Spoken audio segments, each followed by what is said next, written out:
mga mi, tayo po ay magluluto ng atsarang tambo. First po yung gagawin natin is yung ating asukal is ika-caramelize natin.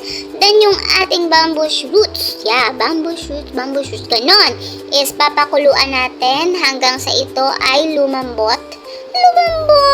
Tatakpan natin yan at saka ihahalo natin yung suka sa iyong matamis na kalamay. Malamang kalamay, matamis yon. Hanggang sa ito ay bumukal, kumulo pala, sorry po. Ayan, halo-halo po tayo, tsaka yung ating ingredients tulad ng luya, onion, tsaka yung ating garlic is ilalagay natin dyan, at tsaka ihahalo natin po yung ating carrots, at tsaka latoy, yan, tawag namin dyan, latoy.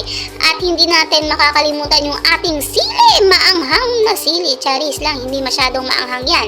Paghahalu-haluin po natin yan hanggang sa kumulo, at saka ilalagay natin sa batya hanggang sa ito ay magbahaw, charis lang, basta bahaw. O yun, papatuyuin natin yung ating tambo at saka ihahalo doon sa pinaghalong gulay. Yun.